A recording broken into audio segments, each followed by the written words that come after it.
Tomás Jacob. Hoy vamos, hoy vamos a tener buen interés cultural de Simín, la número 185, con invitación para el martes 24 de octubre a las 6 de la tarde. Es un tema muy interesante: fentanilo, mitos y realidades. Tenemos dos personas que van a hacer un conversatorio de muy alto nivel, la doctora Paula Murcia y María José Ramírez. Y nos va a hacer la moderación José Luis Ramírez. La doctora Paula Camila Murcia Jaramillo, de Bogotá, vive acá en Bogotá, estudió el colegio en el Marymount. Posteriormente estudió medicina en la Pontificia Universidad Javeriana, en donde hizo su especialización en anestesiología y reanimación, y ahí en la Universidad de Valladolid, en España, hizo un máster en cuidados paliativos. Actualmente es la directora de anestesia de las clínicas El Country y La Colina. Tiene múltiples trabajos, invitaciones a congresos, una persona con una hoja de vida especial. Gracias, Paula, por acompañarnos hoy, y va a estar también en la presentación, en el conversatorio, María José Ramírez Uribe, quien actualmente reside y nos acompaña desde Washington, Estados Unidos. María José nació en Caracas, Venezuela, hija de padres colombianos, tiene la ciudadanía colombiana, también es americana. En la actualidad es reportera de inmigración en Washington, D.C. Anteriormente desempeñó como integrante del equipo de Report for America. Recientemente recibió 2 reconocimientos en el Premio Nacional de Periodismo José Martí, presentado por la Asociación Nacional de Publicaciones Hispanas. Tiene muchos artículos, uno sobresaliente sobre inmigración, Premio de Oro, Gold Award, La Noticia, artículos sobresalientes sobre América Latina, Premio de Bronce, Bronze Award, La Noticia. Previamente, María José trabajó como investigadora independiente para la sección internacional de CNN en inglés en Atlanta, Georgia. Y en cuanto a estudios, María José se graduó de la Pontificia de la Universidad Elon de Carolina del Norte con una doble especialización en periodismo y en comunicaciones estratégicas, así como una doble especialización en relaciones internacionales y estudios de paz y conflicto. La moderación nos la va a hacer José Luis Ramírez, quien nos acompaña desde Washington. Todos sabemos que él trabaja en la OEA como asesor en temas políticos del secretario general, pero hoy todas las opiniones y conceptos los va a hacer a nivel personal, sin comprometer en nada el nombre de la OEA. Con esto quiero abrir este excelente conversatorio en donde todos sabemos que el fentanilo es una droga letal que causa cada vez más muertes en Estados Unidos, y es un problema que no se puede considerar lejano y debemos prevenir. Esta droga está en las calles del país del norte. Hay mafias a las que solo les importa la utilidad, y es la nueva amenaza que toca la puerta. Con esto quiero dejar abierto el conversatorio y bueno, José Luis nos cuenta cómo va a ser hoy la mecánica y todos estamos ansiosos de oír sobre este tema de actualidad. Muchas gracias a la doctora Paula Murcia, a María José por haber aceptado la invitación y seguro que vamos a disfrutar y aprender mucho. Jorge, muchísimas gracias, como siempre, por la invitación a todas y a todos los asistentes. Y como este espacio, como usted lo denominó desde que lo creó, es un espacio cultural y pues la cultura siempre hay que llevarla también de una manera un poco más relajada y poder hacerla de forma conversada, qué mejor que mantener esa manera de conversar. Y por eso, tanto para Paula, a quien no le diré doctora, y a María José, a quien le diré Majo, porque es como la llamamos en familia, pues es muy grato, en este caso, Jorge, dos mujeres jóvenes que a pesar de su juventud tienen un nivel de conocimiento muy grande de un tema que está impactando, como usted dijo, de una forma que ya se volvió casi pandémica en los Estados Unidos, con un nivel de preocupación altísimo y eventualmente que también pudiera llegar a nuestros países de América Latina, motivo por el cual este tipo de conversatorio de hoy va a orientar muchas cosas para las personas que lo escuchen. De inmediato, y lo más importante es poder entender, y es lo que Paula nos va a ayudar a hacer, eh, el alcance de este tema del fentanil y los opioides en materia de la medicina. Y luego María José, para que nos ayude también a entender qué es lo que eso ha significado y se ha traducido aquí en los Estados Unidos.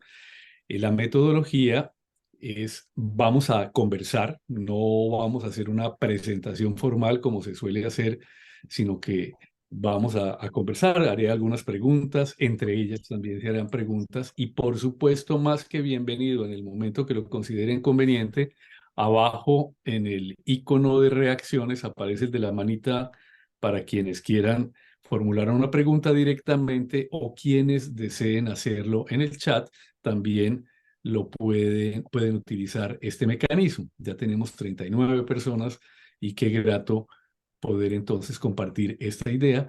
Y comencemos por eso entonces, Paula, porque uno escucha hablar del tema del fentanilo, o fentanil, como lo dicen aquí en los Estados Unidos, pero realmente la dimensión de lo que esto implica y las ventajas que esto tiene en el campo médico son muy poco conocidas, salvo para ustedes, las y los médicos expertos. Aquí está nuestra querida prima Marta Jimena León, que trabaja también mucho con estos temas y que también va asociado a los temas de dolor. Entonces, por favor, cuéntanos tú de qué se trata este tema del fentanilo en la medicina, ventajas y cómo algo que en principio puede ser muy positivo termina convirtiéndose en algo negativo. Entonces, Paula, por favor, adelante. Gracias, José Luis, muchas gracias. Primero, quiero agradecerles la invitación. Es para mí un gusto estarlos acompañando en esta charla, además 185, una cosa súper bien estructurada y es un honor estar con ustedes acompañándolos.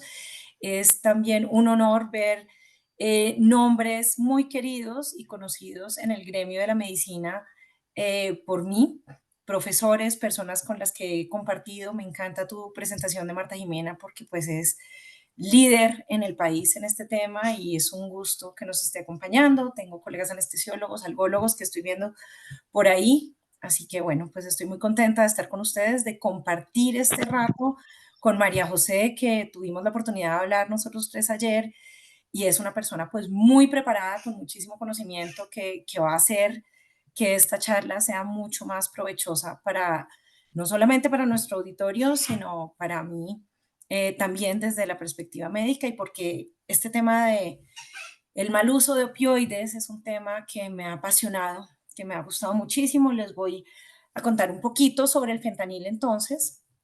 Eh, para manejo de dolor en medicina existen varios grupos de medicamentos. Dentro de ellos, para dolor severo, existen ya cuando acetaminofén no tiene un efecto porque el dolor es más fuerte, entonces lo ponemos como coadyuvancia, pero no es suficiente. Tenemos otros medicamentos como el ibuprofeno, el diclofenaco, el naproxeno, conocido por todos, que solamente se pueden usar por periodos cortos, y el reto viene en estos dolores que se nos quedan largo rato, o por ejemplo en el dolor de causas oncológicas o por cáncer, que es un dolor que usualmente va progresando, que tiene episodios irruptivos, que tenemos que recurrir a moléculas más potentes como son los opioides. Hasta hace unos años, para la población general, el único opioide se llamaba morfina y la gente no tenía por qué conocer nada distinto, puesto que el resto de los medicamentos eran de uso intrahospitalario o conocíamos, yo siempre les digo que son opioides débiles, los conocemos en medicina, pero yo les digo a mis pacientes primos más débiles, como el tramal, que también todos lo conocerán, como la codeína, y vienen creándose nuevos fármacos como la hidrocodona, oxicodona, medicamentos más potentes, buscando controlar ese dolor severo, sobre todo en pacientes con cáncer. Los opioides se han usado hace miles de años en medicina china. Ustedes conocen las guerras del opio, ustedes saben que esto ha sido una molécula eh, que se usó en la antigüedad para controlar el dolor. El jugo de la amapola lo encuentra uno en algunas publicaciones de la literatura, o sea, no es una molécula nueva, que sabemos que tienen potencial adictivo, pero que dentro del marco de la medicina son un pilar esencial en el manejo de los pacientes, no solamente con dolor, y aquí voy a hablar un poquito de mi primera especialización, que es la anestesiología, sino que son pilar en el uso en anestesia general. ¿Y a qué me refiero con pilar?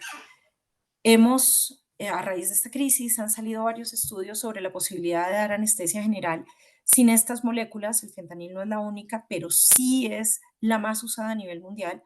Es una molécula, es un opioide sintético. Este no es derivado directamente de la flor de la amapola, sino que es una molécula creada en laboratorio, sintética, 100 veces más potente que la morfina, con un excelente potencial analgésico, con unos tiempos de vida 2-4 horas, no son tiempos largos, que permiten que yo logre un plano profundo de control del dolor en un procedimiento quirúrgico. Y ustedes dirán, pero ¿cómo así control del dolor si el paciente está dormido?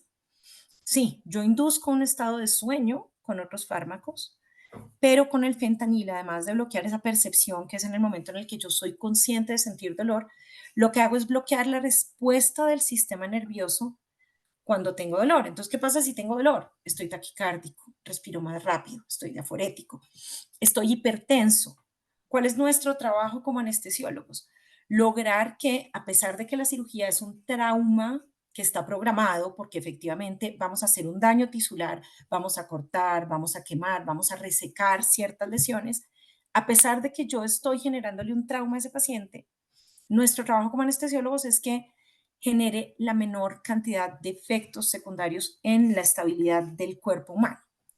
Y los opioides son esenciales para lograr ese control que nosotros llamamos neurovegetativo. Tenemos otras técnicas anestésicas regionales, tenemos moléculas opioides distintas, pero a hoy la realidad es que en la literatura no hemos logrado liberar del todo la anestesia del opioide, solamente en casos en los que se usan técnicas regionales para controlar el dolor. De lo contrario, en anestesia siguen siendo un pilar, y ahorita más adelante pues hablaremos de las distintas presentaciones de fentanil, porque desde la anestesiología el fentanil que usamos es el endovenoso. Existen otras presentaciones ya para dolor crónico, oncológico severo, que son pues básicamente las que empiezan a generar problema y crisis y empiezan a circular por fuera del uso intrahospitalario y empiezan a generar pues este tipo de problemas. A mí, digamos que como les contamos, la dinámica es empezar a hablar, y yo entonces acá sí tengo una pregunta para María José, porque una cosa es lo que yo veo dentro de los hospitales y lo que siento como anestesióloga es esencial, pero menos mal, ese escenario que hay en Estados Unidos no es el escenario en Colombia. Quisiera oírte que nos cuentes un poquito cómo se está viviendo allá, qué es lo que están viendo en Estados Unidos, María José. Bueno, eh, Para comenzar, digamos, el tema en Estados Unidos, quiero poner un poco como que todos que estemos en el mismo nivel de conocimiento sobre qué tan grande es esta crisis acá en Estados Unidos. Entonces voy a empezar dando unos números y de ahí voy a terminar mis números porque no soy matemática ni médica, soy periodista. Entonces, primero son las tasas de las muertes por sobredosis. Entonces, en Estados Unidos, en los últimos 12 meses, han muerto 106.000 personas por una sobredosis de drogas. De esas 106.000, 80.000 han muerto por una sobredosis por opioides. Y de esas 80.000, 73.000 han muerto por una sobredosis por fentanilo. Entonces, acá quedan claro, digamos, el nivel de crisis que existe en Estados Unidos cuando se habla del fentanilo. Para empezar y entender un poquito, y también voy a después, digamos, preguntarle un poco a la doctora sobre el uso de las medicinas para quitar el dolor, qué quiere decir el dolor, etcétera. Quiero empezar un poquito hablando sobre las opioides y por qué empieza la crisis del fentanilo. El fentanilo no es la primera opioide que se ha utilizado, ni es la primera vez que se ha visto una sobredosis por drogas que sean opioides en Estados Unidos. Entonces, digamos, para comenzar esto empieza, Estados Unidos como base es una sociedad con tasas muy altas de adicción. Eso es conocido, la literatura lo muestra, las investigaciones lo muestran. Entonces ya, digamos, es una población más propensa o que tiene tasas más altas de adicción, tanto a las drogas como al alcohol. Entonces, cuando empezamos a hablar de las opioides, realmente en los años 90 es que empieza, digamos, un poco a sonar este tema, se empieza a utilizar la oxicodona, por ejemplo, y empieza a crearse la adicción a esta medicina. Y empiezan las sobredosis. De ahí seguimos y empieza el gobierno, digamos, a parar un poco o intentar parar la formulación de la oxicodona y de los opioides que se dan en el sistema médico, pero las personas que ya tienen una adicción tienen que seguir buscando esa opioide en otros lugares, ¿cierto? Entonces empieza, por ejemplo, el uso de la heroína. Entonces, en el 2010 y en el 2015, la mayoría de las sobredosis por opioides eran por heroína en Estados Unidos. Entonces, esto simplemente está demostrando que el fentanilo no es, o sea, es una de las olas de la crisis de los opioides, pero no, el problema no comenzó hace unos años, ¿cierto? En el 2016 empieza a subir esa tasa de la sobredosis por fentanilo. Entonces, ya existía ese uso de las drogas, ya existía el uso de los opioides, pero el fentanilo hace que la situación se vuelva mucho más letal, porque como ya hemos dicho, ya dijo la doctora Paula, el fentanilo es mucho más potente, entonces es mucho más letal. Una dosis mucho menor de fentanilo puede ser más letal en una persona por lo potente que es el fentanilo. Entonces, el fentanilo es, digamos, la nueva ola de la crisis de los opioides en Estados Unidos y como muchas cosas en el mundo, la pandemia empeoró esta situación.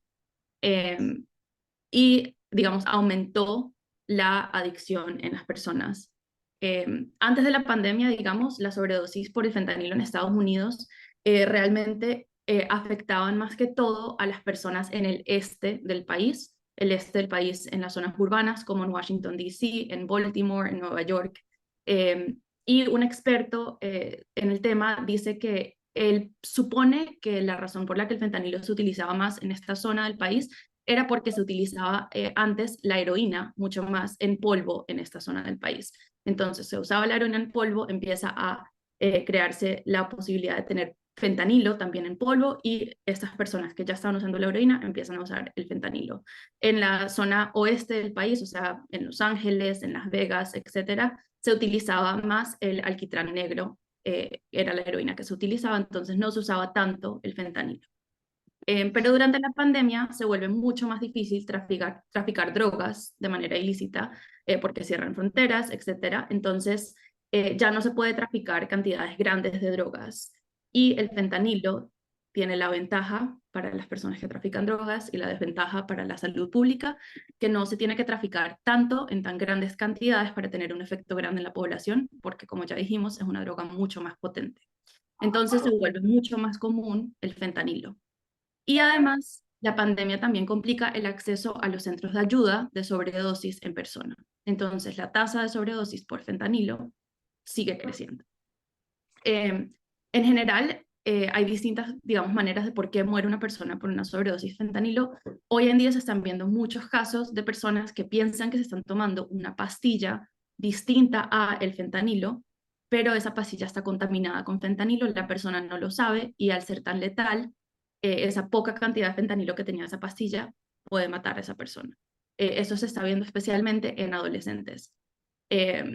Usualmente son adolescentes que, digamos, pensaban que se estaban tomando Adderall, que se estaban tomando Percocet, que se estaban tomando Oxycontin y realmente lo que están tomando es fentanilo y no hay un uso tan grande, digamos, de unas de las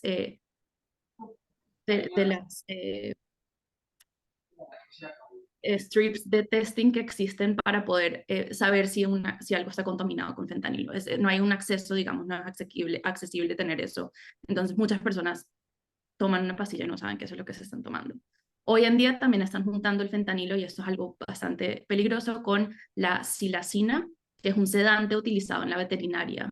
Y el riesgo, digamos, de usar un calmante junto al fentanilo es que si estás teniendo una sobredosis, naloxona ayuda con la sobredosis de fentanilo, pero no va a ayudar y no va a reaccionar tu cuerpo si también estás usando otras drogas. También se está utilizando el fentanilo junto a drogas estimulantes, y de hecho acaba de salir un reporte en estos últimos días diciendo que, digamos, esa va a ser la cuarta ola de las opioides, es el fentanilo más el estimulante junto.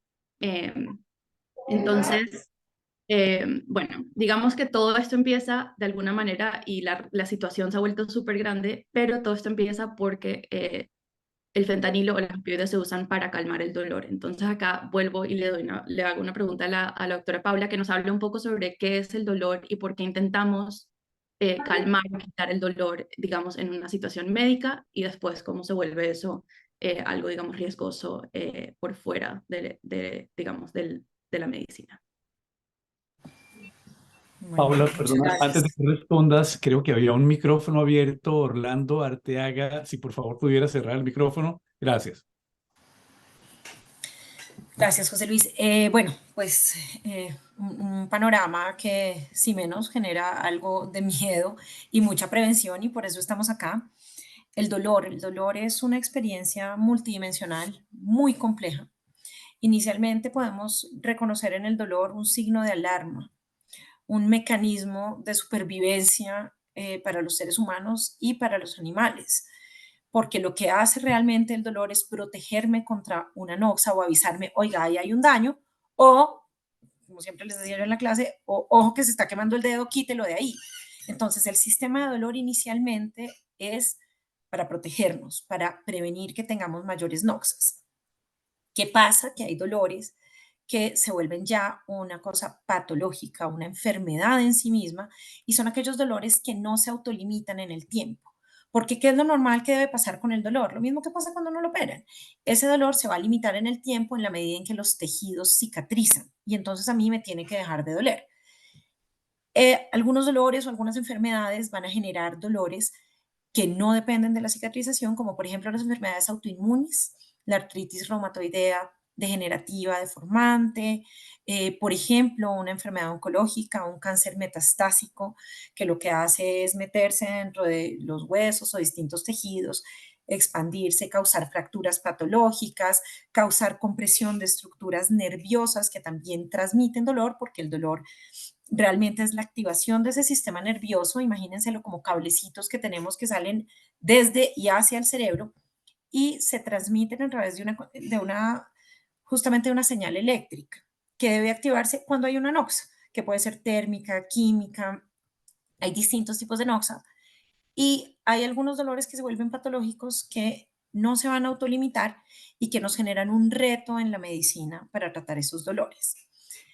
Les dije también que es una cosa multidimensional, porque no es lo mismo que a mí se me active el dedo quemándome cocinando un sándwich donde estoy tranquila en mi casa, donde tengo mercado, donde le estoy haciendo el sándwich a mis hijos, a que a mí se me queme ese mismo dedo en situación de pobreza, haciéndole el sándwich que estoy vendiendo en la intemperie a las 12 de la noche. Es probable que haya estresores emocionales o psicosociales que van a hacer que ese dolor que para algunas personas es interpretado como un dolor leve, para otras personas se interprete como un dolor severo. Y esto no es, lo dijo Paula Murcia, esto tenemos grandes estudios y sabemos que este dolor es multidimensional, tanto que en años recientes la Asociación Internacional para el Estudio del Dolor cambió su definición y dijo, además de ser una experiencia aversiva, o sea, el dolor es claramente algo desagradable. A nadie le gusta sentir dolor, por definición. Entonces, me dirán, es que están los que disfrutan cuando los están tatuando, a pesar de que eso les rompe la piel, ¿por qué lo sienten como algo placentero? Pues eso no es dolor, ¿sí? Lo sienten como algo placentero porque hay otras señales que están haciendo que a pesar de que los nervios transmiten esos químicos, esa educación de esa persona, justamente esa carga de conocimiento, del deseo de haberse hecho el tatuaje, hacen que eso no se interprete como una señal dolorosa. A pesar de que los nervios están transmitiendo, esa persona no va a sentir dolor. En cambio, si a mí me tatúan a las malas, porque, no sé, me cogieron presa y me van a poner acá un número, ese mismo estímulo que en otros momentos no me era doloroso, sí me va a ser doloroso. Entonces, la Asociación Internacional para el Estudio del Dolor ya viene y nos dice, primero, tiene que ser una experiencia desagradable. Segundo, depende de lo que yo haya aprendido en la vida de dolor. Entonces, si yo crecí y vi morir a mis abuelos de cáncer metastásico, los vi sufriendo, los vi llorando, el día que Dios no quiera a mí me digan que tengo cáncer, probablemente voy a experimentar un dolor más severo que una persona que nunca ha tenido experiencias con dolor. O si me acuerdo cuando me desperté de mi cirugía de vesícula, los gritos por el dolor, la próxima vez que me operen, voy a referir un dolor más severo que el de solo la primera vez. Entonces es una experiencia aprendida. Es una experiencia que a pesar de que yo no pueda expresar verbalmente, existe. Y entonces acá la IASP dice, ojo, que los animales sienten dolor, que los niños sienten dolor, que las personas con demencia sienten dolor, que la gente no lo pueda expresar no quiere decir que no exista. Y es entonces el dolor, primero un síntoma cardinal por el que tenemos más de la mitad de las consultas, tanto en urgencias como en la consulta ambulatoria. Es el motivo por el cual la gente nos consulta. La gente no dice, hola, vengo porque tengo una hernia discal L3, L4 que me está comprimiendo y que me creció en el foramen. La gente le dice al médico, hola, me duele la pierna derecha. Venga a ver, no importa cualquiera que sea la causa, a nuestros pacientes no les importa la causa, les importa que logremos aliviarles un poquito de dolor. ¿Y qué pasa? Que en medio de este tema del dolor, a pesar de que nos ha acompañado a lo largo de toda la evolución de la humanidad, el estudio del dolor es algo relativamente nuevo. El conocimiento sobre el manejo adecuado del dolor es algo que debo decir con mucha tristeza, y los que están acá que me conocen de varios años saben que ha sido una de las peleas que he tratado de dar, y es cómo logramos que se haga una cátedra transversal de dolor en todas las universidades, en todas las profesiones del área de la salud, porque la realidad es que en medicina general tenemos poquito contacto con la formación en dolor, con los fármacos para manejar dolor. Y lo otro es, tú hablas de los años 90, pero no, realmente más o menos sobre los años, ya venimos estudiándolo hace, digamos, yo diría ya más de 100 años, pero con literatura más clara de unos 60 años para acá. La anestesia sabemos que tiene 176 años, o sea, el dolor nos ha acompañado toda la vida. Que tengamos más claridad al respecto y planes más claros, porque entonces en los años 80 nos damos cuenta que tenemos acetaminofén, tenemos los que les decía que se llaman AINES, que son ibuprofeno, diclofenaco, una cantidad de moléculas, y tenemos también morfina, y tenemos primos de la morfina, pero más del 80% de los pacientes en un postoperatorio referían dolor severo. Y entonces empieza uno a ver este panorama y empiezan los médicos a preocuparse y las sociedades científicas a decir, bueno, entonces, ¿qué hacemos?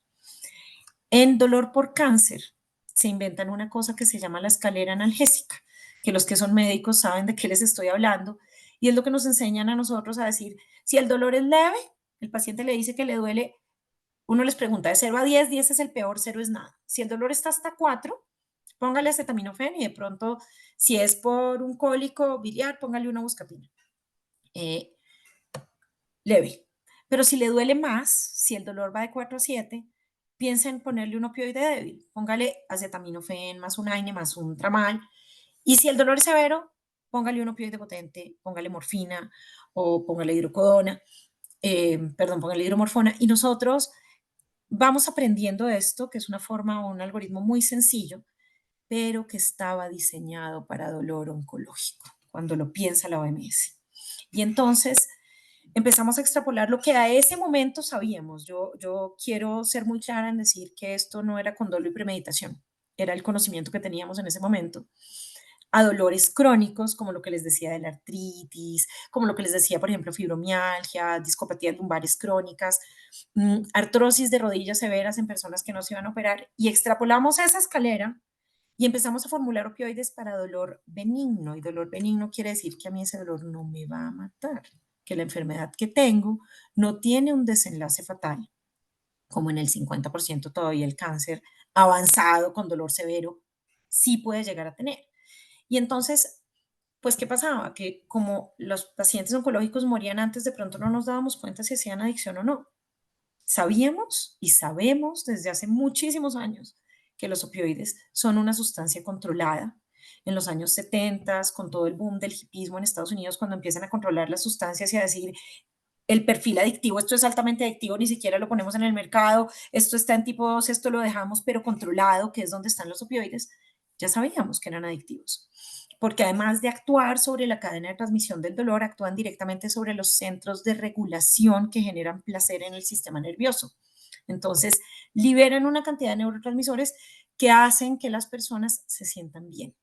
Hay descripciones, cuando uno lee artículos escritos por personas que han sufrido adicción a los opioides, dicen que es una sensación 100 veces más potente que un orgasmo, que eso no hay ningún placer parecido al del opioide. Entonces, además de ser excelentes analgésicos, tienen un gran potencial adictivo. Y se los empezamos a formular a personas cuyas enfermedades no son fatales y nos vamos dando cuenta que tienen el riesgo de volverse adictivos. Y esto viene de la mano, entonces, escalera analgésica en los 80s, creación de nuevas moléculas que no me dan 4 horas, sino 8, 12, 24 horas, que se llaman liberaciones sostenidas, que es realmente el boom y la salida del Oxycontin, que es el opioide, digamos, de formulación médica, que empieza a generar esta crisis en Estados Unidos junto con el Percocet que María José, que estabas hablando ahorita, que es la hidrocodona. Y bueno, pues de esto podemos hablar horas porque hay ya ciertas pruebas de que la industria farmacéutica aprovechó nuestra falta de educación como médicos para decirnos el dolor no hay que controlarlo, hay que desaparecerlo. Y entonces empieza a haber información para los pacientes y empieza a haber información para las familias y empiezan a haber campañas educativas que a nosotros mismos nos llegaron en decir, la gente no tiene por qué sentir dolor. Y nos volvemos una sociedad que no tolera ningún tipo de dolor.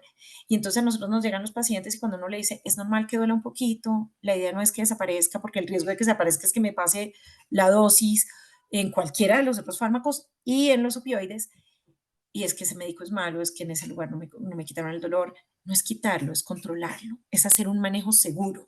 Y en eso estamos hoy, después de más de, les estoy hablando, 80, empezamos con la escalera analgésica, vamos 40 años en los que nos dimos cuenta que se nos vino una crisis, se vino una crisis en Estados Unidos, y en esto quiero ser muy clara, y voy a volverlo a tocar, porque así como María José, voy a aprovechar para compartir la única imagen que quería compartirles hoy. Así como María José dice, eh, han ido cambiando el perfil de las adicciones. A ver, han ido cambiando también el perfil de las causas de sobredosis. Esto es justamente el artículo que María José mencionaba ahorita, de BBC, que habla de la cuarta ola de muerte por opioides. Y entonces ven acá desde el 2010 hasta la actualidad, donde el fentanil va robándose el protagonismo. Y el fentanil acompañado de otros fármacos estimulantes, incluso de uso veterinario. Antes las sobredosis fatales de fentanil realmente eran menos del 20%. ¿Qué estamos viendo actualmente? Pues que el fentanil está cogiendo un gran protagonismo porque está disponible en el mercado, porque lo están mezclando, pero pues ahí está. Entonces, digamos que es una cosa que tiene un impacto enorme. María José habló, y quiero aprovechar para decirlo, realmente Estados Unidos ha tenido un problema y una sociedad adicta desde hace muchos años. Lo pueden llamar alcohol, lo pueden llamar crack, lo pueden llamar, después vienen los 70s y viene marihuana y viene hashish, y vienen mil cosas distintas.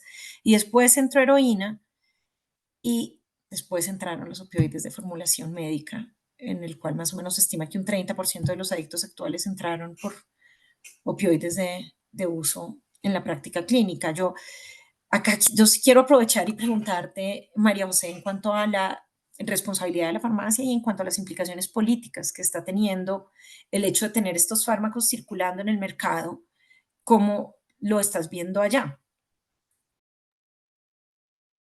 Bueno, digamos que el tema de la politización, en especial en este caso del fentanilo, ha sido algo bastante grande. O sea, realmente se ha vuelto, el fentanilo se ha vuelto ahora como la nueva mascota, digamos, para politizar muchos temas. En este caso, y el tema más grande y la razón por la que entré yo a investigar el tema del fentanilo, yo soy reportera de inmigración, y la razón por la que el fentanilo se volvió algo tan politizado en Estados Unidos es por la inmigración. ¿De dónde viene el fentanilo ilícito? No estoy hablando, digamos, del fentanilo que se ven en situaciones médicas, en hospitales, etcétera, sino el fentanilo ilícito es traficado. Hoy en día, la mayoría del fentanilo viene desde México. Y viene desde México con químicos que vienen de China. Es decir, China envía los químicos a México y en México se produce el fentanilo y de ahí se trafica a Estados Unidos. Una parte de desinformación, digamos, que también es donde entro yo a cubrir este tema, es que se ha creado la idea de que los inmigrantes que llegan de manera ilegal a Estados Unidos por la frontera sur del país están traficando el fentanilo. Pero los hechos no son esos. Realmente la mayoría de las personas que trafican fentanilo de México a Estados Unidos son ciudadanos estadounidenses o residentes permanentes estadounidenses y entran desde México a Estados Unidos por medio de las entradas oficiales o los puertos de entrada en Estados Unidos. La mayoría de los inmigrantes que están intentando entrar a Estados Unidos a pedir asilo entran entre esos puertos de entrada. Entonces, no son las personas que están traficando, pero para los políticos es muy fácil decir, el fentanilo está llegando desde México, los inmigrantes están llegando desde México, por ende, los inmigrantes están entrando fentanilo y están matando a nuestra población. ¿Qué hacemos con ese discurso político? Primero, le quitamos, digamos, la culpa a la adicción de Estados Unidos. No estamos hablando sobre la adicción, no estamos hablando sobre el problema que tiene la sociedad con las drogas y no estamos hablando sobre la responsabilidad que tiene el sistema de salud público de Estados Unidos de afrontar este problema de la adicción. Porque ahora la culpa la tienen los inmigrantes y si cerramos la frontera y si cerramos totalmente la inmigración, ya no va a haber problema ni de drogas ni de fentanilo en Estados Unidos. Cualquier experto con el que uno hable te dice que eso es netamente incorrecto. Obviamente, no solamente los hechos muestran que el fentanilo no está siendo traficado por inmigrantes, sino que también vemos por la historia de Estados Unidos que el problema en este caso no es necesariamente el fentanilo, sino la adicción y el problema de salud pública que tiene Estados Unidos. Entonces, digamos, esa parte. Y por otro lado, ¿cuál es el problema de la politización del fentanilo? Es que empieza a crearse un miedo gigante sobre el fentanilo. Y acá quiero aclarar que no estoy diciendo que el fentanilo no sea peligroso, ya lo hemos dicho, es bastante letal y es bastante potente, y sí es obviamente una droga peligrosa si se usa de una manera incorrecta, pero también se crea mucho miedo en Estados Unidos sobre el fentanilo porque nosotros prendemos el televisor, prendemos las noticias y ¿qué vemos? Primero vemos a políticos gritando, dando números de todas las personas que han muerto por fentanilo y que han muerto por sobredosis de fentanilo sin saber que algo tiene fentanilo. Entonces nos da miedo a todos ver esas tasas y ver esa información. Nos dicen que es culpa del gobierno del presidente Biden en este caso por no cerrar la frontera, porque los inmigrantes son los que están entrando el fentanilo, y empezamos a crear como un círculo vicioso y un ciclo vicioso del miedo sobre el fentanilo, y cuando hay miedo y cuando no hay mucha información oficial, también se crea como, digamos, la situación perfecta para que entre la desinformación.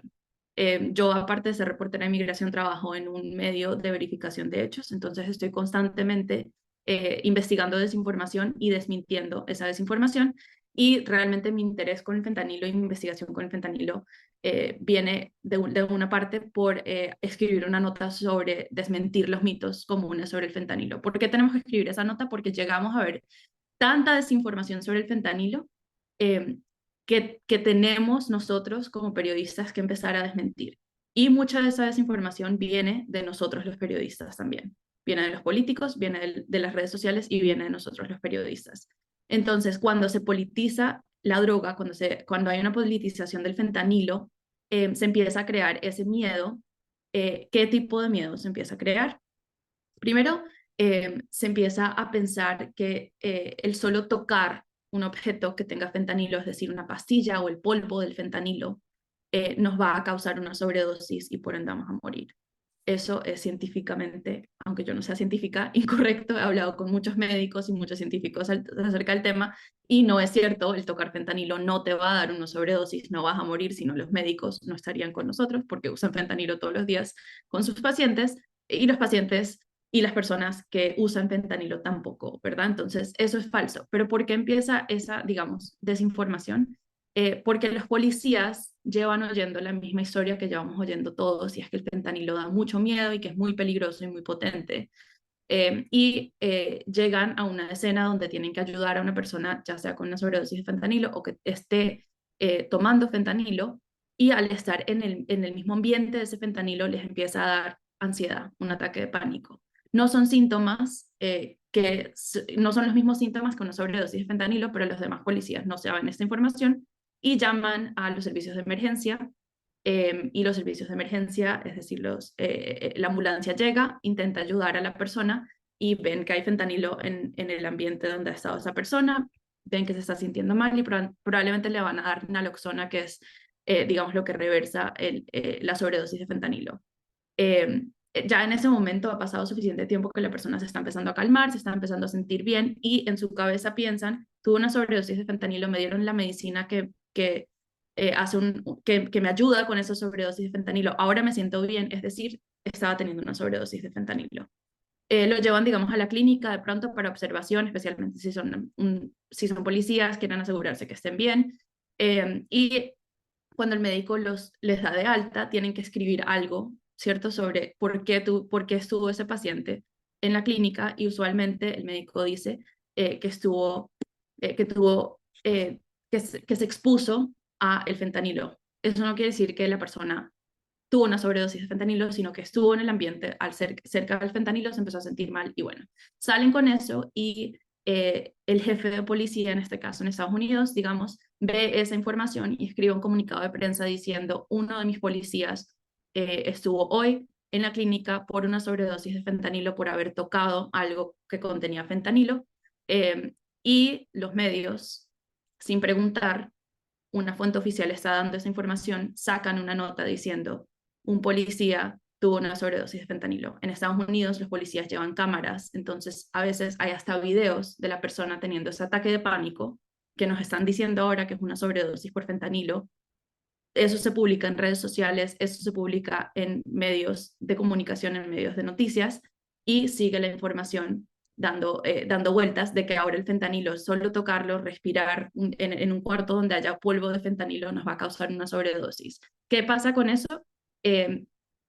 Otra vez los policías siguen con miedo, va a volver a suceder esa misma situación, les va a volver a dar ansiedad, pero además nosotros, digamos, en el público y en general, que podríamos ayudar a una persona que tiene una sobredosis o que podríamos ayudar a una persona que está abusando de drogas como los opioides, no les vamos a ayudar porque se empieza a crear un estigma sobre las personas que utilizan esas drogas, que son sucios, que son peligrosos, que estar cerca de ellos nos va a causar a nosotros una sobredosis. Y acá empieza a causar aún más problemas, digamos, con el tema del fentanilo y de las drogas. Entonces, hay mucha desinformación en ese tema, y esa desinformación viene directamente de la politización del fentanilo. Y acá le voy a dar a la doctora Paula una pregunta, le voy a hacer, que es esa desinformación y, digamos, esa politización, ¿cuál es el efecto que está teniendo clínicamente? ¿Hay pacientes que ya no quieren utilizar opioides o fentanilo para ayudar con el dolor? Sí, sí, María José, justamente de un tiempo para acá, y ya no solamente con el fentanil, sino con el opioide. Antes nos pasaba que tú ibas a ponerle a una persona morfina y te decía, no, doctor, porque yo no me quiero volver adicto. Entonces, pues les explicaba que claro, que el riesgo existe, pero que el riesgo es bajo cuando se usan de forma adecuada, cuando lo estamos formulando nosotros. Incluso hay veces cuando lo formulo, pues hay personas que tienen un perfil más alto con riesgo adictivo. Ahora les hablo de eso.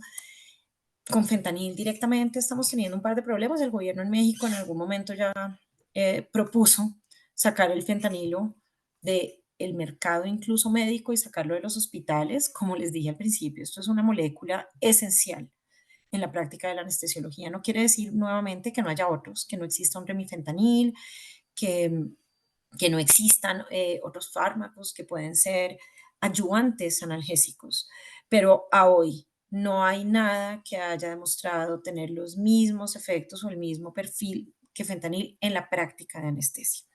En la práctica de dolor y el momento en el que fentanil sale de las salas de cirugía es sobre todo pensado en un tipo de dolor que se llama irruptivo en pacientes oncológicos, María José, y todos son, es un dolor que sin ninguna causa de repente, ¡pum!, severidad 10-10 por unos pocos minutos. Entonces, ¿qué pasaba? Que no nos servía una pastilla que se demora media hora en empezar a hacer efecto, que nos serviría o algo endovenoso, pero el paciente en la casa no tiene.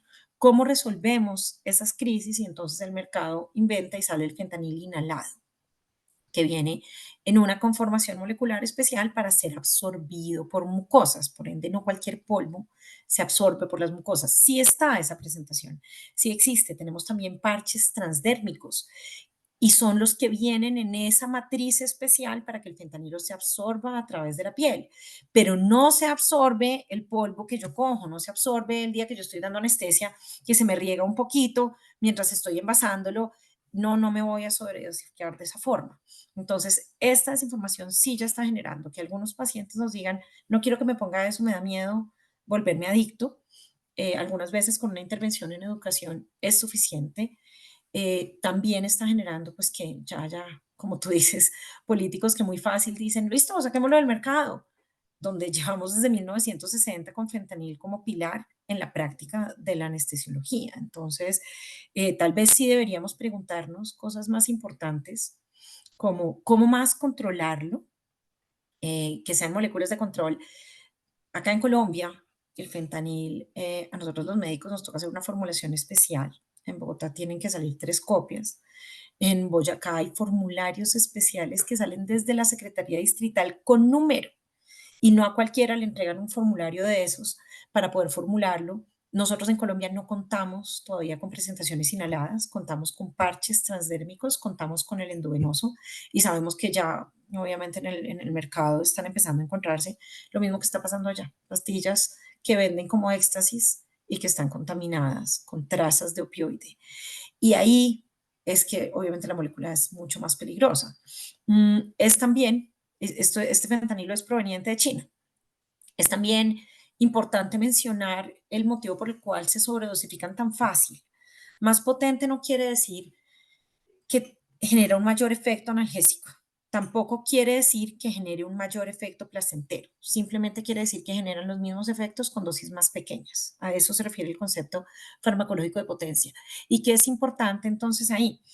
Que este fentanil versus heroína, que está siendo fácil de conseguir en las calles, a diferencia de la heroína, tiene un tiempo de acción corto. Heroína me da 8-12 horas, fentanil 4. Con un pico alto que lamentablemente para los adictos solo se alcanza la primera vez, el efecto placentero. Porque esos efectos en los opioides generan una cosa que se llama tolerancia. ¿Qué quiere decir? Sí, me va a generar efecto placentero, pero cada vez necesito una dosis más alta para llegar al mismo efecto. Lo mismo nos pasa incluso en dolor. Después de cierto tiempo de uso del opioide en dolor crónico, uno ya sabe que el paciente se vuelve tolerante a la molécula. Eso es un efecto fisiológico y farmacológico pues normal en este tipo de fármacos, otros también lo presentan. ¿Y yo qué hago? O le subo la dosis o le cambio otra molécula a otro opioide para que no tenga esa tolerancia. Pero en adicción, yo no estoy buscando el efecto analgésico, ellos están buscando el efecto de recompensa, el efecto placentero. Y uno, no lo van a conseguir tan alto nunca como la primera vez. Dos, genera tolerancia rápidamente. Los opioides potentes generan tolerancia muy rápido, entonces voy a necesitar dosis cada vez más altas para conseguir algo medianamente parecido. Pero ¿cómo se muere una persona con sobredosis de fentanilo? Se muere porque básicamente también el fentanilo y los opioides actúan sobre centros respiratorios, que es ese pedacito del cerebro que le dice a uno, oiga, respire, vuelve y respire otra vez. Y el opioide adormece ese centro. Entonces yo ya no respiro 16, 18 veces por minuto. Respiro 12 o 10 u 8 o 6 o se me olvida respirar y me muero. Y hago un paro respiratorio. No es una muerte angustiante, simplemente se me olvida y paré. Entonces, ese efecto de depresión respiratoria genera tolerancia también. O sea, yo cada vez me aguanto más dosis antes de deprimirme, pero no la genera tan rápido como la genera el efecto placentero. Entonces, en aras de lograr ese rush o ese pico de placer, busco dosis más altas, pero mi centro respiratorio ya no tolera esas dosis. Entonces, ahí hago una depresión respiratoria y me muero. Hay otro escenario y es la mezcla, y hay un tercer escenario y es cuando salen de rehabilitación. Cuando salen de rehabilitación, los pocos adictos, porque ese problema no solo lo tienen ustedes, nosotros acá también, que logran salir de rehabilitación. O sea, nosotros tenemos el problema de que hay pocos centros de rehabilitación y que el manejo de la adicción no es una cosa fácilmente cubierta por los seguros. Eh, Usualmente se pasa a metadona para controlar los síntomas de abstinencia, que es muy sintomática, no mata a nadie, pero sí es muy maluca. Entonces les da, como imagínense, una gripa, quiebra huesos, con dolor corporal generalizado, diarrea, calambres, vómito, temblor, ansiedad, sudoración. Es una cosa muy angustiante. Entonces buscan rápidamente la droga para aliviar ese síntoma de abstinencia. Cuando salen de rehabilitación y ya lograron controlar la abstinencia y hacen una recaída, más del 95% de los pacientes en adicción a opioides. Hay otros fármacos que tienen unos perfiles u otras drogas que tienen unos perfiles más amigables, pero el perfil de recaída en opioides es muy alto. Van y buscan y creen que tienen que ponerse la misma dosis que les servía antes, pero a esa dosis ya no tienen tolerancia. Entonces, casi siempre se nos dosifican en esos se nos sobredosifican en esos tres escenarios: el que está saliendo, el que está mezclado o el que está buscando un efecto más alto y todavía no tiene tolerancia del centro respiratorio. Y en esta parte de la desinformación, pues es abrumador y es aterrador porque genera pánico colectivo y lamentablemente, en vez de lograr educar a la gente, estamos haciendo más daño porque dejamos de usarlos donde sí tienen cabida. Y el que tiene perfil adictivo y el que va a consumir una droga recreativa, cada vez más aceptada en nuestra sociedad, igual se la va a tomar sin antes pensar, esto es un riesgo, esto tengo que medirlo.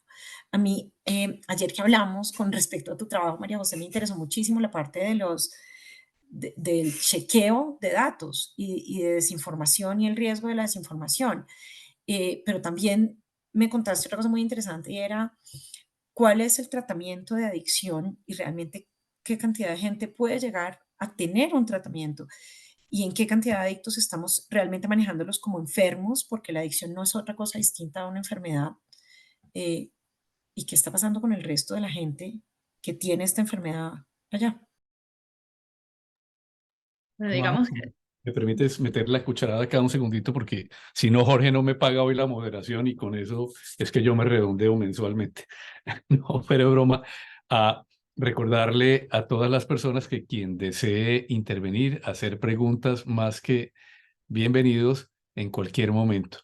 Ah, bueno, Marta Jimena tuvo que retirarse, que está excelente, que luego lo va a ver ya en la grabación. Pero entonces, en cualquier momento que quieran hacerlo, para que levanten la mano, por favor, o lo pongan en el chat. Ahora sí, sigue Majo, por favor. bueno, primero, para no dar desinformación, yo misma voy a decir que del tema, digamos, de la ayuda con la adicción, no tengo tanta información, pero lo que sí voy a decir es, en general en Estados Unidos hay varios problemas con el sistema de salud, como creo que lo hay en muchos países. Un problema con la adicción de la que hablan los expertos es que intentamos, cada vez que hay como una nueva ola de una nueva droga, intentamos ver ese, o sea, como si ese fuera el problema. La droga es el problema, el acceso a esa droga es el problema. Si no tenemos acceso a esa droga, ya no vamos a tener un problema. Y ahí entra otra vez la parte de la politización. Si cerramos la frontera, si bombardeamos a México, si X o Y o Z razón, si quitamos el fentanilo del mercado, ya no va a haber problema. La historia nos cuenta que eso no es cierto, porque como decimos, cada vez hay otra droga, otra cosa que se va a encontrar. En este caso, el fentanilo es bastante fácil de producir y de traficar. Entonces, ese es uno de los problemas que tienen los expertos en salud pública con el sistema de Estados Unidos, y es que normalmente no estamos yendo realmente a fondo al problema, que es la adicción, sino que estamos intentando echarle la culpa a otras partes y solucionar el problema en otros lados y no en lo que realmente importa. Por otro lado, que también viene un poco de la mano con eso, es que no estamos dándole el financiamiento a largo plazo a los centros de rehabilitación y a los programas de rehabilitación de adicción. Entonces, de lo que me hablan a mí los expertos de salud pública es: yo puedo crear un programa de rehabilitación, pero si yo solamente tengo financiamiento para un año, de nada me sirve ese programa que creé, porque en el otro año el Congreso no me va a dar ese financiamiento, ya se me acabó el financiamiento y no puedo ayudar a las personas. Entonces, el problema, digamos, con este estilo de temas es que no hay ese financiamiento a largo plazo que realmente va a ayudar a las personas. Y por otro lado, digamos, un problema bastante grave y del que tú hablabas, es que hay muchos grupos que no pueden, que no tienen acceso, así existan programas de rehabilitación, no tienen acceso porque no tienen financiamiento, ellos mismos no tienen el dinero para poder pagar esos centros de rehabilitación, sus seguros no lo cubren, no tienen seguros, no pueden ir porque tienen que estar trabajando, entonces no pueden ir a un centro de rehabilitación porque van a perder su trabajo. Entonces hay muchos grupos que necesitan esa ayuda y que no tienen acceso a esa ayuda, y también de ahí entra la parte del acceso financiero que da el gobierno, y si no lo da otra vez a largo plazo, entonces no podemos ayudar. En el tema del fentanilo, otra cosa de lo que también he hablado con varios expertos es que como sabemos que hay bastantes medicinas contaminadas con fentanilo, primero es importante que la gente sepa que eso puede suceder, o bueno, no medicinas, pastillas, eso puede suceder, ¿cierto? O sea, que tú te vas a tomar una pastilla pensando que es una cosa y después termina siendo contaminada con fentanilo y te mueres. Es importante que la gente que usa drogas, usualmente recreacionalmente, tenga esa información, y necesitamos tener acceso a las tiras de testing de si hay fentanilo en algo o no. Porque como decías tú, si alguien es adicto, va a meter droga, pero necesitamos hacerlo de la manera más eh, cuidadosa posible, ayudarlos de la mejor manera posible para que no terminen tomándose una pastilla que está contaminada con fentanilo sin saber que eso es lo que se estaban tomando. Pero en general hay muchos problemas con, digamos, con el acceso a la ayuda de adicción y con, en general, el proceso de rehabilitación acá en Estados Unidos. Y usualmente lo que termina pasando es que la gente va a la cárcel y no necesariamente a un centro de rehabilitación. Y bueno, las figuras y los datos nos demuestran que eso no es la mejor manera, digamos, para ayudar a una persona que tenga un problema de adicción. Y creo que tenemos una pregunta. Gracias, Majo. Si ya tenemos una pregunta precisamente de Cecimi en reuniones científicas, no sé si eres tú, Sandra, o quién está allí en... Soy yo, Cristina. Cristina, perdóname. Cristina, sí, por favor, adelante. Sí, tenía una pregunta hablando del tema de la desinformación. Y a nosotros como padres de familia nos llegan cadenas diciendo que ahora hay dulces con fentanil, con marihuana, con todo este tipo de cosas. Yo sé que de pronto en Estados Unidos es real, pero quisiera que Paula me aclarara si aquí en Colombia están ya comercializando dulces con este tipo de cosas, porque es que además a los padres de familia se nos viene el Halloween encima y todos estamos con esa ansiedad de si sí vamos a dejar o no vamos a dejar que se coman los dulces que les dan, porque pues nos da miedo que de verdad los dulces estén con drogas. Esa era mi pregunta. Gracias, Cristina. Pues mira, sí, existen gomas con cannabinoide en el mercado estadounidense, y la mala noticia es que hay presentaciones de drogas sintéticas. Estoy hablando de éxtasis, de tusi, varias cosas que realmente nosotros desconocemos profundamente, porque incluso no son drogas medicinales, y la industria de las drogas sintéticas ha logrado, voy a decirlo coloquialmente, hacerle el quiebre a la legislación, porque le cambian un carbono a la molécula, y como lo que controlamos son moléculas, entonces las moléculas dejan de ser ilegales y son legales porque nadie se ha dado cuenta que esa molécula está circulando.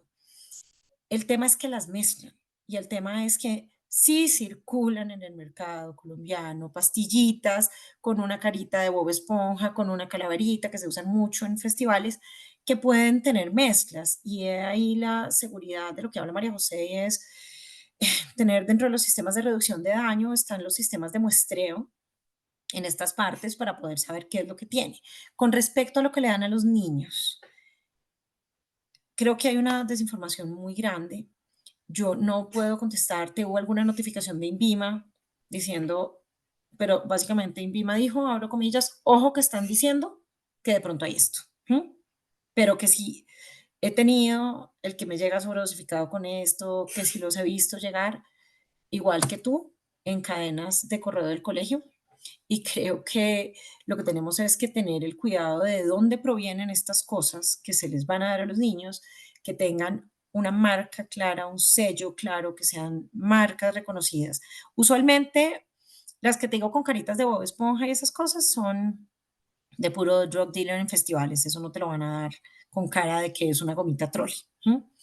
Las que sí están marcadas y tienen, dice CBD, tienen la hojita de la marihuana, pero eso es, digamos, un poco desde mi conocimiento escaso en cuanto a qué está circulando en el mercado en Colombia. Que sí sé que ya han detectado cargamentos de fentanil, que sí sé que hay regiones de Colombia en las que es más alto el consumo de este tipo de fármacos, como por ejemplo el eje cafetero, y esto es por estudios poblacionales en los que muestrean el agua de distintas regiones, y sabemos que el consumo de opioide en el eje cafetero es más alto. Posiblemente heroína, es difícil aislar solo moléculas, pero en el mercado ya hay fentanil circulando, no tan fuerte como allá. Pero quisiera también responderte de otra forma.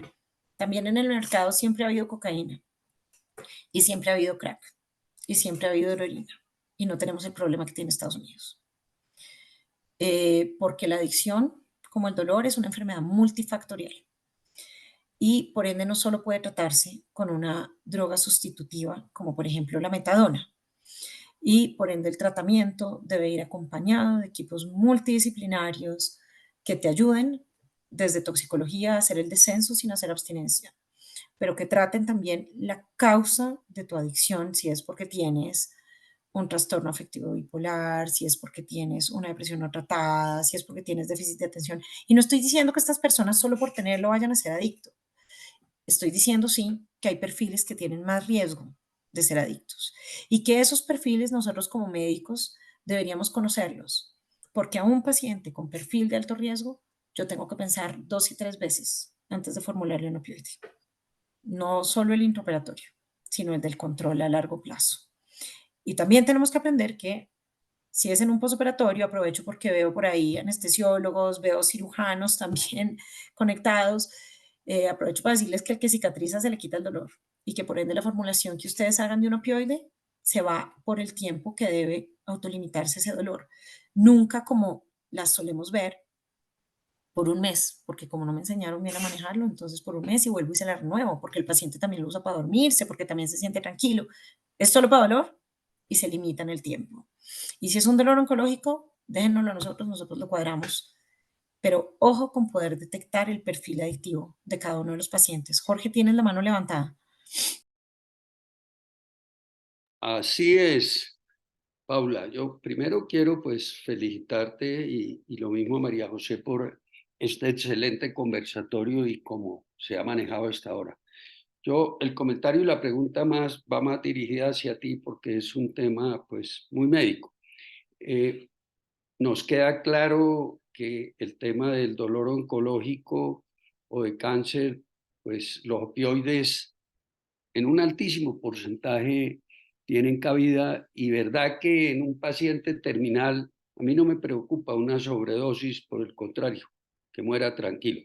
El tema me refiero es a mi criterio, la segunda patología de dolor en frecuencia que la puedo denominar el dolor de espalda y específicamente el dolor lumbar, de lo cual llevo más de 40 años dedicado a esto.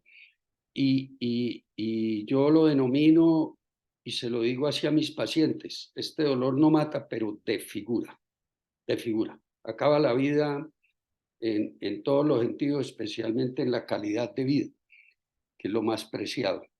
El punto viene a lo siguiente. Un altísimo porcentaje de los pacientes que yo veo, soy de referencia, ya son pacientes que vienen toreados, tratados, pero ¿qué me preocupa? Que la gran mayoría vienen con dosis por mucho tiempo y dosis muy altas de opioides. Y lo puedo decir, un alto porcentaje ya es adicto. Adicto. Hágale uno lo que quiera, el paciente como sea va a buscar que continúe con esa medicación. Y todos sabemos que un paciente bien manejado de dolor de espalda o de 100 pacientes que consultan por dolor de espalda, en los países desarrollados y sobre todo en los países nórdicos del norte de Europa, que se hace una excelente medicina, porque en Estados Unidos hay mucho sobreuso de la cirugía, no pasa del 5% que esos pacientes terminen en un procedimiento quirúrgico. Es decir, el 95% se puede manejar lo que llamamos médicamente y no quirúrgicamente. Pero el comentario y la pregunta es, Paula, ¿qué hacemos? ¿Cómo enfocamos esto con las facultades de medicina en la enseñanza de que de entrada un paciente puede ser un dolor agudo, pero es que hay muchas formas de manejarlo? No entremos con los opioides porque cada vez y cada mes se van aumentando más. Y lo veo también en las clínicas de dolor, donde por temas de EPS lo citan y le formulan para 6 meses opioides. Y a los 6 meses lo vuelven a ver. Eso se me hace a mí un exabrupto. Estoy hablando de dolor de espalda, Entonces, no sé, quisiera enfocar un poquitico este tema porque yo creo que en este grupo, además de formulación, la parte de la prevención también es muy importante, que nos quede un concepto. Quiero oír tu comentario. Gracias. Bueno, muchas gracias por tu comentario y por tu pregunta, Jorge, un tema que, como les dije desde el principio, me apasiona. Yo, previamente a hacer lo que estoy haciendo, estaba coordinando la clínica de dolor del Hospital San Ignacio y pues tuve la oportunidad de darle clase a varias generaciones de médicos javerianos y de formar residentes de anestesiología. Y en eso éramos muy enfáticos y el esfuerzo es enorme en educar a nuestros futuros colegas y actuales colegas en la formulación adecuada. Me encanta tu pregunta porque primero sí, el dolor lumbar pues es una causa muy frecuente de consulta y le va a dar a un altísimo porcentaje de la población adulta por lo menos una vez en su vida.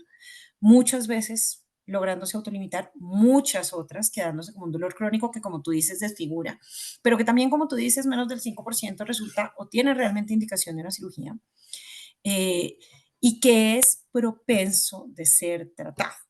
Y que, por ejemplo, en geriatría hay estudios muy bonitos que yo creo que tú debes conocer, que nos hablan de que el dolor lumbar en geriatría también se asocia a causas emocionales y se asocia a depresión y abandono social, les duele más y eso pues no se trata con opioides. Idealmente, no se debería tratar con opioides, pero les dan opioides.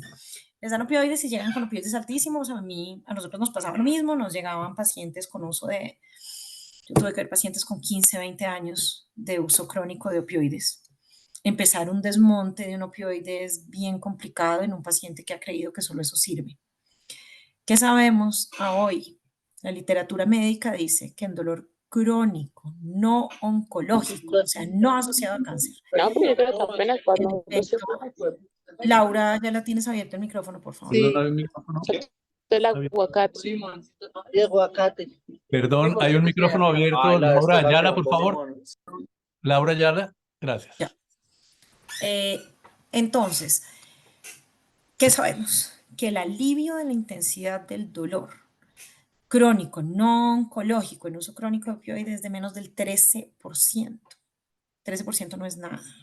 Cuando tú me dices de 0 a 10, 10 es el peor, que se te alivie el 13 quiere decir que te bajó a 9. Eso no es nada. Entonces, ¿qué sabemos hoy en día? Y sabemos, por desgracia, gracias a la crisis de opioides en Estados Unidos, que uno, no perseguimos números. Ese es un mensaje muy importante que hay que dar. En dolor crónico uno no persigue números, como en agudo, que es ojalá que le baje por debajo de 4/10, y esa es la meta. En dolor crónico persigo metas funcionales y tolerabilidad del síntoma. Pero te cuento que eso es un reto grande, Jorge, porque para uno de médico es más fácil formularlo. Y te cuento que con la educación de nuestra sociedad actual, también, digamos, la demanda es que se me tiene que quitar.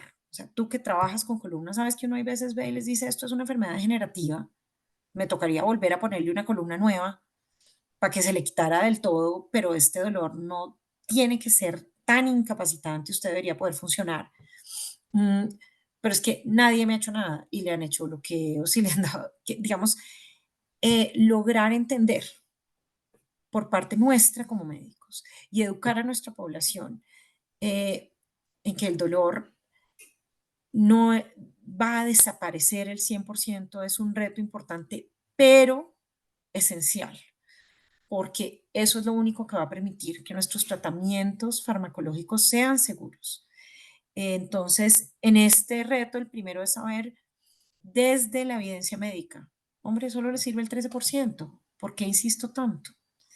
Y cuando hago el seguimiento y definitivamente decido ponerle un opioide, porque con lo que tengo de base no ha servido, porque con intervencionismo analgésico no ha servido, y decido ponerle un opioide.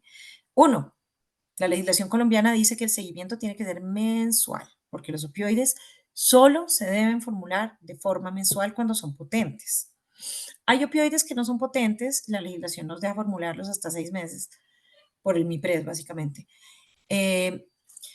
Pero lo que dicen las guías de manejo de dolor crónico no oncológico es cada 2 o cada 3 meses siga a esos pacientes. No se pase de 60.000 equivalentes de morfina. Si se pasa de 90, ojo, porque el riesgo de que se deprima es peor y el riesgo de que se vuelva adicto es peor. ¿Qué más nos dicen? Nos dicen, verifique no la intensidad del dolor, verifique la funcionalidad. Si usted hace, eso se llama un trial de opioides, si usted hace un juicio clínico con opioides en este paciente, cuando lo vuelve a ver, usted no le pregunta cuánto le bajó la intensidad, usted le pregunta, ¿está pudiendo hacer más cosas? ¿Pudo volver a trabajar? ¿Está pudiendo salir con su familia a hacer mercado? ¿Esto repercutió sobre su funcionalidad? ¿Y qué efectos adversos tiene? Y eso es lo que uno debe medir en el seguimiento a un paciente con uso crónico de opioide. Entonces, primero, tratar de no montar a todo el mundo, solo el 13% de alivio. Segundo, si ya lo puse, hago juicio y seguimiento clínico regular. No es que doy una fórmula por 6 meses y vaya que se la renueve otro médico que tampoco tiene ni idea. Y encima de ese paciente ya tiene tolerancia. Y encima de ese paciente, entonces cada que se lo deja tomar hace abstinencia, pues porque es normal. Por más de 15 días, cualquiera que tome opioide va a hacer tolerancia y va a hacer abstinencia cuando lo pare. Y entonces, interpretamos hay veces como adicción lo que es tolerancia. Y encasillamos también al paciente que no es culpa de él porque nosotros mismos se lo formulamos y tenemos que hacer un descenso progresivo. Viene la otra mala noticia. ¿Cuánto sabemos hacer descenso progresivo? Es más fácil volver a hacer la fórmula. Entonces se nos quedan en uso crónico de opioide, pero eso no solo pasa en Colombia, eso pasa en todos lados. El descenso para cuando lo vayas a empezar. Hay literatura que habla del 50%. Cada 2 días, depende de qué tan rápido lo vayas a hacer, entre más tiempo lleven con opioide, es mejor tomárselo con más calma, porque la abstinencia va a ser más dura. Entonces les puedes bajar el 30% cada semana, cada 15. Uno puede ser tan agresivo como quiera ser, y en alguien que esté intoxicado, pues lo bajamos de una y controlamos abstinencia con otros fármacos. Pero, o remítelo de una a una clínica de dolor explícito para descenso de opioide, porque clínicas de dolor también hay muchas, Jorge, y no necesariamente con formación, sí en el descenso, pero no necesariamente con formación en dolor crónico, sino muchos que están formados en dolor oncológico y salen a ejercer dolor crónico como si fuera la misma patología, que no es. Entonces, no ponerlos en opioides si no tengo que ponerlos. Si los pongo, hacerlos por juicios por periodos cortos y hacer un seguimiento muy estricto del paciente. Y lo otro es la invitación a no estigmatizar con el diagnóstico de adicción. En esto hay un rango grande, en el último DSM-5, y voy a hablarles un poquito del trabajo que pude hacer con muchos psiquiatras con los que trabajé cuando tuve pacientes adictos, que claro que los hemos tenido. Y este DSM-5 te dice una cosa es mal uso, una cosa es el que se lo toma para poder dormir, que no es para eso, es solo para el dolor. Ese no es adicto todavía. Adicto es el que siente un antojo irresistible, irreparable por la sustancia, eso en inglés se llama craving. Adicto es el que siente craving. Adicto es el que hace abstinencia.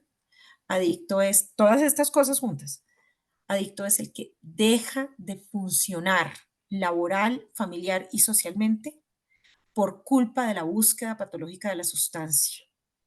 Y ellos ponen, esta sí no es obligatoria, y es los que han tenido conductas delictivas por buscar la sustancia, el que se la roba del abuelito, el que le robó la billetera a la mamá para poder ir a comprarlo, el que falsifica la fórmula, porque lo vemos y lo vemos muchísimo. Entonces, ese ya incurrió en una conducta delictiva, eso es mal uso y ya casi pintó de adicción. Entonces hay que tener cuidado y remitir a grupos de psiquiatría de adicción, de toxicología, y dejando muy claro tu nota de el motivo es este. Esta persona ya busca un descenso.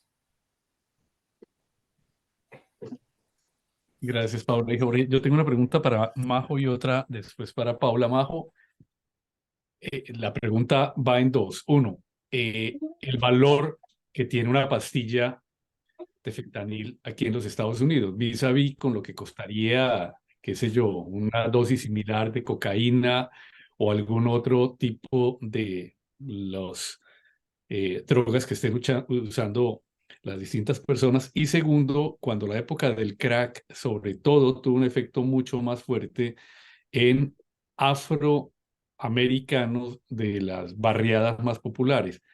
En esa relación vis a vis, ¿cómo está la situación hoy en día frente a el costo de las pastillas y segundo, a quienes está afectando? Okay. Primero, tengo que decir que no tengo el número exacto de cuánto cuesta una pastilla de fentanilo ilícito, porque gracias a Dios no estoy buscando comprarla. Sin embargo, con una investigación acá rápida, por ejemplo, en el estado de Washington, el 15 de septiembre del 2023, dice que podía costar más o menos 50 centavos una pastilla de fentanilo. O sea, es bastante bajo el costo y es bastante fácil comprar estas pastillas que tienen fentanilo. En tema de a qué parte de la población está afectando, la verdad es que está afectando, digamos, a toda la población. Originalmente se pensaba que la crisis de las opioides estaba afectando más que todo era a la población blanca de Estados Unidos, pero con más investigación y más información y más datos se está demostrando que ese no es el caso, realmente afecta primero a toda la población realmente, pero sí hay, digamos, grupos que se están viendo particularmente afectados, entre ellos personas que por alguna razón tuvieron opioides digamos, en situaciones médicas. Usualmente se está viendo mucho en personas que son exmilitares. Y también se está viendo bastante en las comunidades afroamericanas y asiáticas y latinas también acá en Estados Unidos, especialmente esta nueva ola que se está viendo junto con los estimulantes, se está viendo en esas poblaciones. Pero realmente es una cosa, un tema que está afectando a todos y como decía antes, también se está viendo mucho el efecto en los adolescentes que ya estaban tomando otras pastillas, piensan que se van a tomar esa pastilla y están tomándose una pastilla de fentanilo. Y antes de terminar esta respuesta, quiero hablar un poquito sobre el comentario y la pregunta que nos hicieron antes sobre lo de las pastillas y el Halloween. Y es que, primero, no, yo no soy 100% experta y no quiero decir que no les debe importar o no deben tener un poquito de, digamos, de caución con lo que puedan estar consumiendo sus hijos o los dulces que puedan consumir sus hijos en Halloween.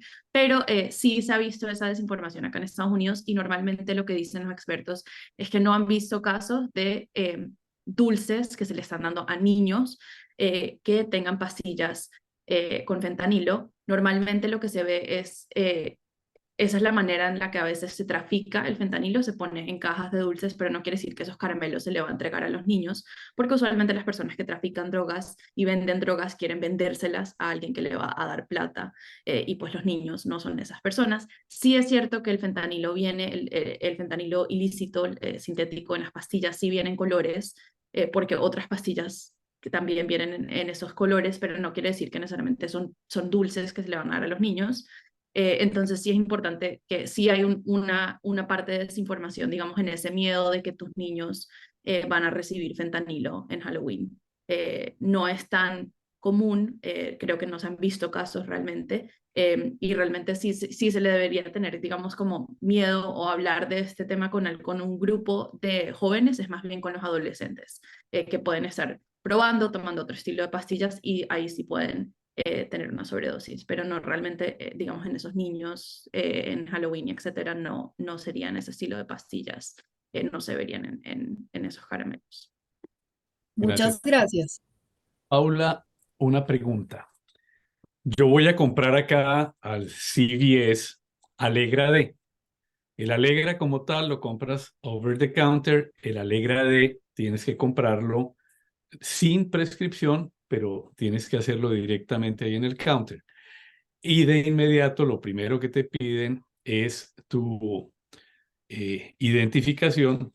Aquí en los Estados Unidos es el pase, la licencia de conducir, y con eso ellos registran el número de pastillas que estás consumiendo. Luego me enteré que tiene algún tipo de componente que los jóvenes utilizaban machacándolos y con eso podían tener algún tipo de efectos. En ese sentido, la pregunta que quería hacerte y algo hablamos ayer es, ¿en qué momento se salió de madre este tema del uso que iba haciendo de forma normal? Un médico prescribía el uso de alguno de estos opioides y se iba manejando sin mayor inconveniente con unos casos mínimos de adicción. Y tú mencionabas una gran empresa que hizo cualquier cantidad de dinero produciendo estos opioides y cómo terminaron produciendo también al mismo tiempo esta situación de dependencia. Si nos pudieras contar un poquitico de esa historia. Claro que sí, José. Bueno, ningún conflicto de interés, nunca he trabajado con la industria farmacéutica, tengo que decirlo así. Y esto que les voy a contar no es lo que creemos, lo que dijimos, esto no es desinformación. Estas industrias están condenadas con juicios grandes en Estados Unidos por mala práctica, por conductas inadecuadas en el manejo del mercado. Les conté un poquito sobre cómo surge el manejo del dolor, cómo surgen las clínicas de dolor, cómo en los 80 surge la escalera analgésica, y cómo extrapolamos como médicos con la mejor intención el querer manejarle el dolor a todos nuestros pacientes. Pero claro, no todos tenemos la mejor intención, la industria no necesariamente la tuvo. Las moléculas nuevas que tienen patente valen más que las moléculas viejas que no tienen patente. Cuando pierdo la patente, pues la puede producir cualquiera. Pero yo invertí un montonón de plata en producir esta molécula. Existe morfina de liberación normal. Estoy hablando hace 40 años. Después existe una cosa que es morfina OR, que nosotros en Colombia no tenemos, pero que hay así, que quiere decir liberación sostenida, de liberación modificada. ¿Y esto qué es? Son pastillitas que vienen con una formulación especial que hace que se derritan gradualmente y que por ende yo mantengo una concentración en sangre estable y un control más estable del síntoma doloroso. ¿Listo? Magníficas para el manejo del dolor oncológico. Y se me acaba la licencia de la morfina de liberación sostenida. Y existía oxicodona de liberación inmediata. Y entonces nos inventamos, o se inventan ellos, la oxicodona de liberación sostenida. Y hay que subir las ventas. Y entonces empiezan a hacer visitas, la industria farmacéutica, estoy hablando de OxyContin y estoy hablando de Purdue Pharma, empiezan a hacer visitas y a hacer, incluso a contratar médicos muy respetados y personas con amplio conocimiento de dolor y de sociedades científicas para decir esto es seguro. Y en esto salió una carta al editor en publicaciones científicas, en revistas científicas, médicas, renombradas, conocidas, con comités editoriales fuertes. Y viene una carta al editor donde dice que el riesgo de adicción con oxicodona es muy bajo y que es una molécula segura. Y después de esa carta al editor, empiezan a venir visitadoras médicas hermosísimas, mujeres, pero espectaculares, entrenadas pues en mercadeo, es que ese es el trabajo de ellas, vendernos, conquistarnos, cautivarnos y es cautivar el mercado. Pero no solamente se quedaron en visitarnos a nosotros, por primera vez en la industria farmacéutica empiezan a salir propagandas de este tipo de fármacos en la televisión estadounidense como si estuviéramos hablando de una aspirina, ¿sí? Entonces, te está doliendo, dile a tu médico que el OxyContin funciona. Pídele a tu prescriptor de salud que te formule OxyContin. Y empiezan a pasar cosas mucho más escandalosas, además de ese cautivar el mercado médico a través de visitadoras, además de ese educar al paciente para que me exija que no le duela, lo que hablábamos ahorita con Jorge, la gente llega demandando, usted me tiene que quitar esto, ¿sí? Pero es que no somos dioses, somos médicos. Hay, lamentablemente, como les enseñaba yo a mis estudiantes en medicina, la inmensa mayoría de las enfermedades no se curan, se tratan. Curamos una que otra cosa quirúrgica. Yo no sé si varios de los que están acá ya en algún momento hicieron este análisis, pero la hipertensión la tratamos, la diabetes la tratamos, el hipotiroidismo lo tratamos, la artritis reumatoidea la tratamos, que curamos por allá una apendicitis, de pronto una fractura. Jorge decía, el dolor lumbar lo tratamos, pero sin Salavin, la varita mágica, no nos la dieron. Y es lo que la industria empezó a prometerle a la población general mediante un impacto publicitario grande. Y además, ¿qué empiezan a hacer? Incentivos fatales, incentivos, no me alcanzan las palabras para decir el daño enorme, porque el incentivo era, vea doctora Murcia, si usted me formula tanto de OxyContin, le voy a pagar tanta plata. Tanta plata en presentación, venga, me da una charla, sea speaker. Entonces, pero curiosamente, la misma charla que daba Murcia costaba $1,000, pero si la charla la daba Federico de los Palotes, que no había formulado 10, sino 400 OxyContin, esa misma charla, que para Murcia eran $1,000, para Federico de los Palotes eran $10,000. Entonces empiezan a tener incentivos funestos para que los médicos formulen este tipo de fármacos. Y esto empezó a verse, esto empezó a pitar temprano. Lo que pasa es que resonó muchos años después cuando el escándalo se salió, tú lo dijiste, José Luis, cuando se desmadró esta cosa, y uno no puede tapar el sol con un dedo. Ahora, tampoco podemos tapar lo que les dije, tampoco podemos tapar el hecho de que si no era oxicodona era crack o era heroína.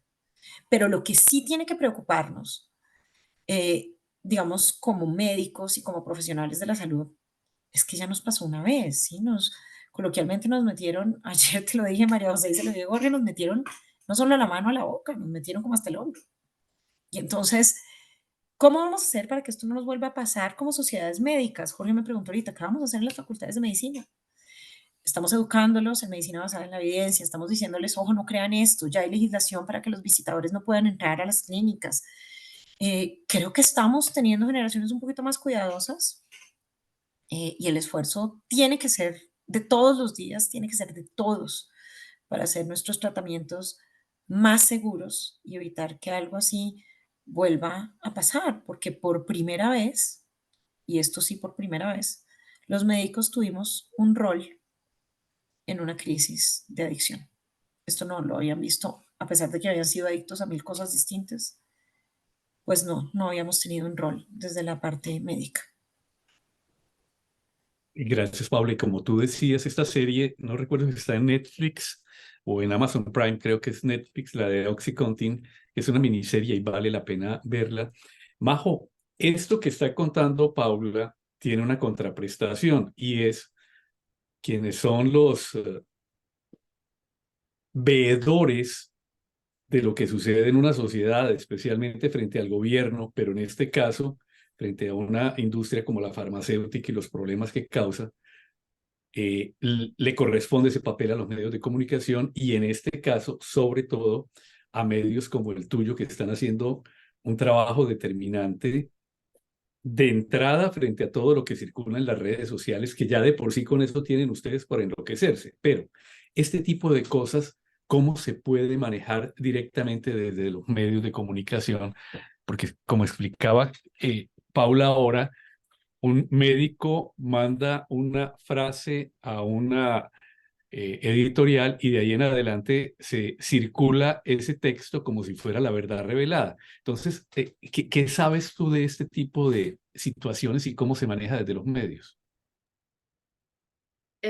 Bueno, la verdad sobre, digamos, el caso de Purdue del lado de los medios, yo era demasiado chiquita para ser parte de, pero creo que se puede aprender mucho de ese caso y de muchos otros casos, y de hecho del caso del que hablaba antes, de los policías que dicen que al tocar fentanilo tienen una sobredosis, y es que nosotros como medios de comunicación tenemos que tener mucho cuidado con, digamos, las fuentes oficiales, ¿cierto? Nosotros, sin quitarle los expertos saben obviamente de lo que están hablando, pero sí es importante siempre tener un poquito de cuidado y de hablar con muchas fuentes, muchos expertos distintos, para no solamente oír a una persona e irnos con lo que nos cuenta esa persona. En el caso de lo de los policías, es el jefe de la policía para nosotros como medio, pues es una figura oficial, es una figura pública y es una figura a la que nosotros recurrimos bastante para información sobre casos criminales que están sucediendo en nuestra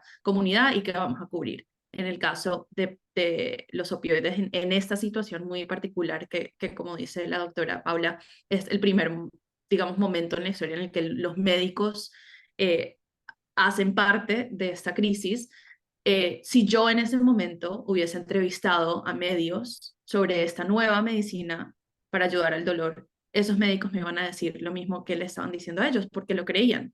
Entonces, yo como medio de comunicación le creo a los expertos y voy a publicar esa información. Pero tenemos que ser muy cuidadosos, en especial en este estilo de momentos, cuando sale algo nuevo, algo que promete ser la cura de todo, algo que nos da a nosotros, y esto es algo que enseñamos en temas de desinformación, eh, algo que nos da una respuesta emocional por ejemplo, en este caso es una emoción de que nos va a quitar el dolor, de siempre tener pausa, preguntarnos si realmente tenemos toda la información, preguntarnos de dónde proviene esta información, preguntarnos quiénes tienen una razón para darnos esa información. En este caso era Purdue Pharma, ¿cierto? Tenían un incentivo financiero de por qué nos estaban dando esa información. Entonces, como medios de comunicación tenemos que tener mucho, mucho cuidado de simplemente pensar que todas las personas que consideramos expertos lo saben todo y por ende todo lo tienen perfecto y todo es lo correcto. Y, digamos, educarle a nuestra audiencia de qué sabemos y qué todavía no sabemos. Que sabemos 100% que es claro y que todavía tenemos preguntas, puede cambiar. Eso sucedió mucho, digamos, con la pandemia del COVID-19. Había mucha información que no teníamos clara y mucha información que sí. Entonces, tenemos una responsabilidad como medios de siempre tener como hacer esas preguntas, saber realmente quiénes son los expertos, con quién han hablado esos expertos, qué nos podrían estar contando y qué todavía no se sabe. Y nada, es algo que como medios a veces todavía no lo tenemos en la manera perfecta, de no siempre solamente oír, digamos, lo que pensamos que es una fuente oficial y salir corriendo con esa noticia para ser los primeros. Y está sucedió cuando la pandemia, está sucediendo con este tema del fentanilo, sucedió hace unos días con la guerra en Israel y con la bomba en un hospital. Entonces es muy importante para los medios tener un poquito de cuidado, porque nos enseñan en la universidad que pues las fuentes oficiales y los expertos son oficiales y expertos, pero no siempre igual son humanos y tenemos que tener cuidado con simplemente dar la información que nos dan a nosotros. Claro, Majo, es que Paula decía algo que a mí me preocupa profundamente, porque la escucha uno con el nivel de conocimiento que tiene todo lo que ha venido trabajando Marta Jimena León también en todo este campo. Y Paula señala que infortunadamente, y ahora que lo hablaban con Jorge, no existe el nivel de manejo dentro de las facultades de medicina, y a pesar de que personas como Paula vienen trabajando activamente y están preparando generaciones de médicos jóvenes que tengan conocimiento de estos temas, que es esencial.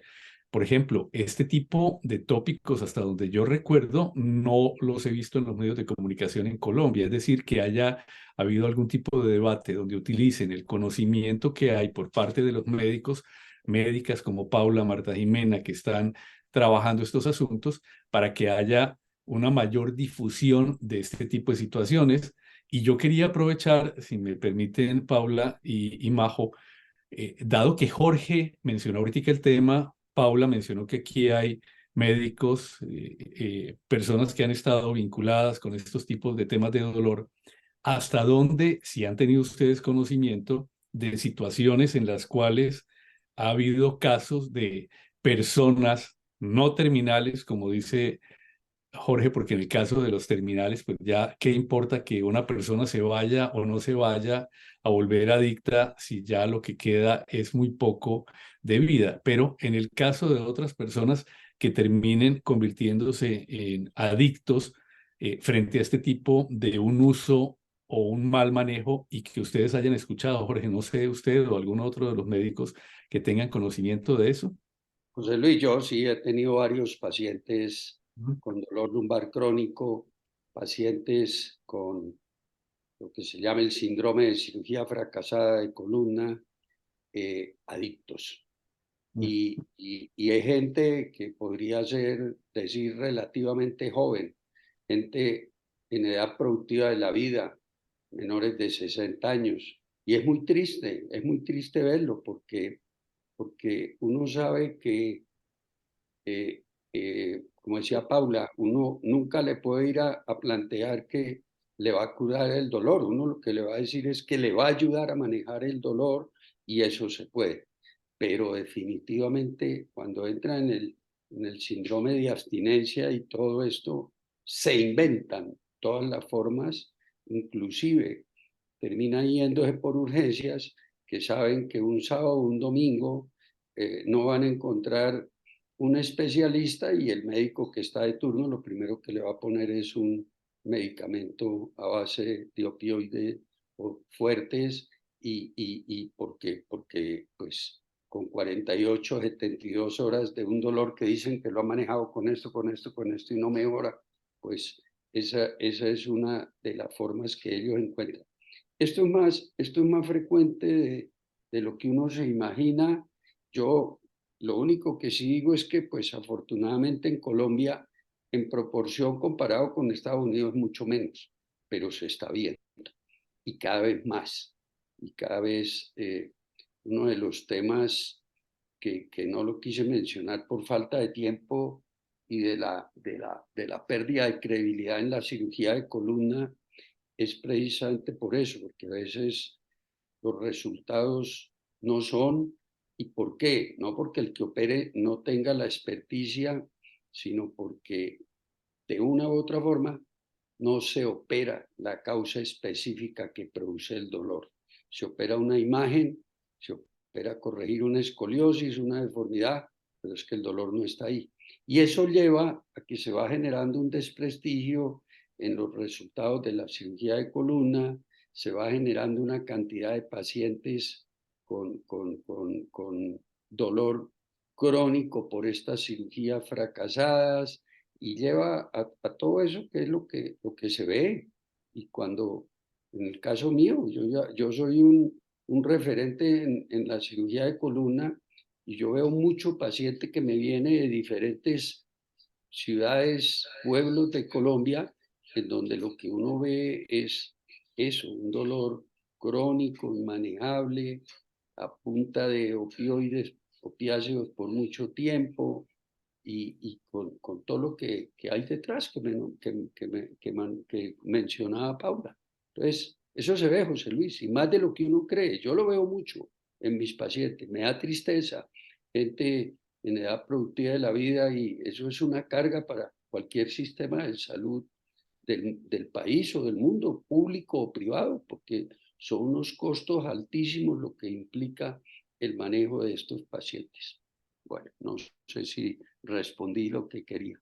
Definitivamente, claro que sí, Jorge. Y en este caso, por ejemplo, Paula, alguien que ya haya caído en esta adicción, y tú mencionabas otro tema, de nuevo, es mucho más preocupante, y es que el límite de tolerancia es muy bajo, es decir, que ya no vas a necesitar una pastilla, sino dos, y de ahí va increciendo. Cuando te llega o te llegan a ti este tipo de situaciones, ¿cómo se maneja una situación de esas cuando ya existe la adicción?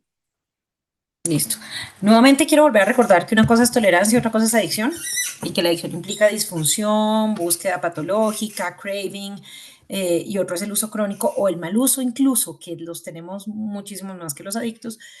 Eh, y bueno, pues, ¿cómo se hace? Primero, esto es una evaluación grande. El dolor obliga a una evaluación multidimensional. Entonces, tú me das una consulta de dolor, yo no solo le hablo de dolor, le hablo de su familia, de a qué se dedica, si está trabajando, si tiene una incapacidad laboral, si tiene un conflicto laboral no resuelto, cualquier otra causa no física que empeore la percepción del dolor. Porque eso ya de entrada es un mal paciente para cirugía y es un mal paciente para manejo con este tipo de fármacos. Después, ¿qué haces? Empiezas a hacer un descenso. Empiezas a hacer un descenso progresivo del fármaco. Empiezas, a mí me gusta mucho que Jorge dijo, no, no incapacita, pero hombre, sí les voltea la vida. Y entonces ya no sabes si fue primero la depresión o el dolor, pero ya tiene las dos, porque convivir con dolor es muy difícil. Y ojalá que esto te haya causado un problema laboral y además hayas perdido el trabajo o estén que te buscan para echarte y te trate todo el mundo mal. Entonces se vuelve una bola de nieve muy compleja. ¿Qué hace uno? Primero, multidisciplinario. O sea, solo ninguno puede. Una golondrina solita no hace de verano. Entonces, obviamente, en el caso de dolor lumbar crónico, columnas fallidas, necesitaremos al especialista de columna, ojalá todos tan sensatos y tan referentes como Jorge.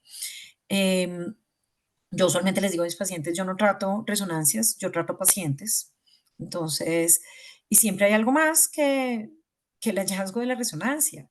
Y hay que ver toda la mecánica, pero hay que empezar a educarlos, a decirles el motivo por el cual le voy a quitar este fármaco es este. Si ya tienen tolerancia y no son 2 pastillas, puedo cambiar la formulación a otro fármaco que ya no tenga tolerancia y empezar a disminuir. Pero sin duda, esto es algo que requiere formación. Esto no lo hace lamentablemente cualquier médico. Esto que yo les contaba del panorama no es un panorama nacional. Yo también he tenido la oportunidad de trabajar eh, con un curso que se llama Essential Pain Management. Es un curso de la Sociedad Neozelandesa eh, y Australiana de Dolor, que lo que hicieron fue homologar dolor a como si fuera, así como cuando enseñamos soporte vital básico. Haga 30 compresiones, 2 ventilaciones, lo mismo en dolor. Este curso habla de los opioides liberalmente, pues como un fármaco más para el dolor. Pero independientemente o no de la crisis, yo lo que quiero contarles con este curso es que lo hemos hecho en distintos países, lo hemos hecho virtual, presencial, son más de 100 países dando Essential Pain Management. Y una de las primeras preguntas que les hacemos a nuestros participantes es, ¿cuántos de ustedes tuvieron clase de cómo manejar dolor durante su pregrado? Y menos del 10% alza la mano. Estoy hablando a nivel mundial. Entonces, pues es sin duda preocupante. Las sociedades estamos cada vez más preocupados. Y la invitación es, no importa que no se la hayan dado, las guías están, las guías de uso crónico de opioide están. Las personas que sabemos de eso estamos y estoy segura que ninguno de los que nos apasiona este tema se va a negar a resolver esas preguntas. Hablaron de Marta Jimena, es una líder en este tema, en el tema de formulación, de rastreo, trabaja con estupefacientes y es cómo controlar aún más estas sustancias, porque también quiero decirles, no podemos pasar a, como dice un profesor muy querido mío, a la opiofobia, porque hay gente que necesita el opioide. Hay gente que se está muriendo de cáncer con dolor en las áreas aisladas del país. Y entonces hablamos de primer mundo y en primer mundo hay un montón de opioide, en tercer mundo no. Entonces nosotros no podemos instaurar lo que quieren instaurar en ciertas partes, que me encantó que María José también lo dijo, la solución no es el prohibicionismo ni el puritanismo, la solución es es la educación. Es la educación en cuanto a todas las drogas. Eh, y en Colombia es incluso difícil que una persona con cáncer consiga el opioide, porque en Colombia tenemos primer mundo y octavo mundo, no solo tercero, dependiendo del pedazo de la geografía nacional donde uno se pare. Voy a ir más allá, dependiendo del pedazo de Bogotá donde uno se pare. Entonces es complicado. Definitivamente, yo creo que una de las grandes conclusiones con todo lo que ustedes han dicho es que no se trata de satanizar, sino de educar, que esa es la base esencial de todos estos elementos, y la universidad es el primer centro para hacer lo que, pero como dices, así no hayan tenido la posibilidad de hacerlo en la universidad, existen los manuales, existen documentos y toda esta labor que ustedes están llevando a cabo para poder educar a la gente en ese sentido. Majo, y ya un poco para terminar y ya después darle la palabra a Jorge para preguntarte a ti y luego a Paula, en el caso de los Estados Unidos, ¿cuáles son las previsiones sobre este tema? ¿Ya desbordó a las autoridades de los Estados Unidos? ¿Se sienten que esto les tomó una delantera muy grande o sienten que tienen cómo manejarlo? Creo que como cualquier crisis en Estados Unidos, depende a qué parte de Estados Unidos le preguntes, si le estás preguntando a los políticos nacionales, si le estás preguntando a los políticos estatales, a los políticos de un condado, a los médicos, etcétera, etcétera, etcétera. Entonces, claramente es una crisis de la que estamos hablando mucho. Es una crisis en la que hay mucha desinformación y falta de información verdadera y que esa información sea fácil de consumir para una persona normal, ¿cierto? No solamente para las personas que saben de medicina o que saben del tema de las drogas en Estados Unidos, sino la persona de tu vecino que aprendió las noticias y está intentando entender el tema del fentanilo. Claramente sí hay un problema grave con el uso del fentanilo, hay un problema grave con la falta de recursos para la ayuda con la adicción y el problema un poco con muchas de estas situaciones y en este caso con el fentanilo es, como decíamos antes, la politización. Entonces se ha vuelto un tema en donde no estamos buscando las soluciones que los expertos en este tema realmente creen que son las soluciones para ayudar, sino que simplemente estamos intentando volver fácil una situación y que el problema sea otra persona. Entonces el problema ahora es México y son los inmigrantes. Y bueno, pues claramente, como dirá cualquier experto, ese no es el problema que deberíamos estar intentando resolver. Entonces, nada, pues mucha desinformación y sí, claramente sí es una crisis que si se ha salido de las manos, yo creo que la adicción en Estados Unidos se salió de las manos hace mucho tiempo, entonces pues esta es simplemente la próxima ola y como esas habrán muchas si no empezamos realmente a, a oír lo que realmente, lo que de verdad se necesita desde un punto de la investigación y de un punto médico de cómo ayudar realmente a las personas que tienen problemas de adicción. Entonces, nada, eso es un poco como la situación. Gracias, Majo. Y ya la última pregunta mía para Paula, luego ya Jorge hará el cierre y también les dará a ustedes la palabra al final. Mi pregunta para ti, Paula, sería esta. ¿Cómo ves la situación en Colombia a 5 o 10 años? ¿Vamos a tener que sufrir una situación similar a lo de los Estados Unidos o no crees que este problema de fentanilo ya con las pastillas y demás también termine llegándonos? ¿Qué previsiones se pueden tomar? Primero la educación. No la veo, yo no sé si porque yo soy bastante positiva en mis pensamientos siempre, pero no lo tuvimos con oxicodona. Ellos ya están 10 años más allá y tuvimos también oxicodona acá. No lo tenemos tan fuerte con hidrocodona, no somos una sociedad tan enferma. Entonces, creo que marca lo que les hablaba. Realmente esto habla más es de la sociedad, de por qué en Estados Unidos son adictos a lo que les pongan. ahorita María José lo dijo, el problema en este momento es México y es fentanil. Hace 20 años era Colombia y se llamaba cocaína, pero antes era el Capone y el alcohol. Entonces, creo que así macabro, ¿no? Esto no es, este medicamento existe hace muchos años, ya ha estado ahí, no estaba, me preocupa un poquito las mezclas, me preocupa que ya esté y que ya lo estén mezclando, eh, porque, porque no se va a salir por el lado médico, pero ya llegó en polvo y lo están revolviendo con otros fármacos, eso me genera algo de preocupación, pero los colombianos no somos tanto de inyectarnos, el consumo de drogas en Colombia no es tan, existe, es muy amplio, ahora tengo que decirlo, y es que no todo el uso recreativo es adicción. Y en eso es que necesitamos educar, educar y muestrear un montón, pero, pero quisiera cerrar diciéndoles, no pasó con oxicodona, yo esperaría y tengo fe que no va a pasar.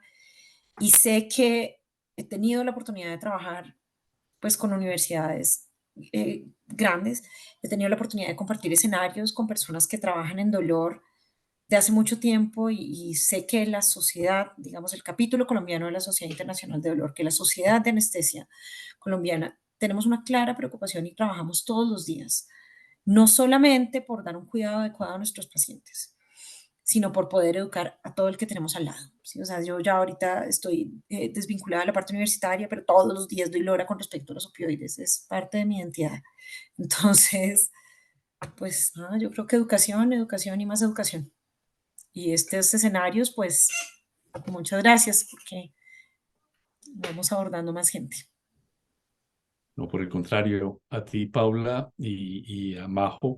Jorge, ya para terminar, yo lo único que puedo decir es que la verdad, cuando escucho a dos personas, mujeres, jóvenes, inteligentes, con un compromiso tan grande en sus respectivos campos frente a este tipo de situaciones, mi conclusión es que afortunadamente no solamente hay futuro, sino que hay presente, que es lo más importante por ahora para el manejo de estas situaciones. Yo dejaría acá, les agradezco muy, muy especialmente a Paula y a Majo por la participación. Y bueno, Jorge, ya para anunciar entonces la próxima sesión y para el cierre. Sí, José Luis, gracias. Antes del cierre, es nuestra costumbre anunciar nuestra próxima reunión, que está para el martes 31 de octubre a esta hora, 6 p.m., en la número 186. Y todos sabemos que este domingo tenemos nuestras elecciones, las segundas más importantes en Colombia, después de las de presidente y Congreso, y por eso va a ser el análisis de las elecciones regionales en Colombia. Es posible que haya no uno sino dos politólogos, pero por ahora ya está confirmado Diego Santos Caballero.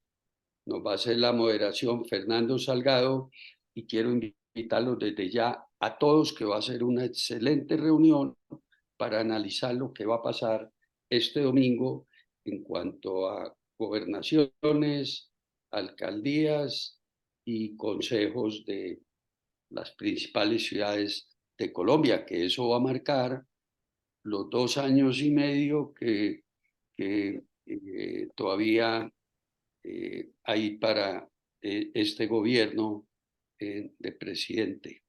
Bueno, ya con esta información y para terminar y cerrar este excelente conversatorio, nos gusta darle un minutico a cada uno de los expositores o conferencistas y quisiera iniciar con Paula Camila. ¿Qué mensaje nos deja en un minutico a todos los que estuvimos escuchándote hoy? Y después le pasamos la palabra a Majo. Gracias, Jorge. Este va para médicos y no médicos. Ni opiofobia ni opiofilia. Solamente buen uso. Ojo con la detección de factores de riesgo. Hay escalas. A mí me encanta la ORT. Está en EndiCalc, que es una aplicación que hoy en día tenemos la mayoría de los médicos en el celular. Y es ver quién es de alto riesgo. En ese, otra cosa. Y siempre piensen muchos medicamentos analgésicos, multimodalidad, antes de saltar solamente a un opioide. Y no duden en preguntar. Ahí estamos todos los que estamos dispuestos a educarlos y a responder. Muchas gracias por la invitación.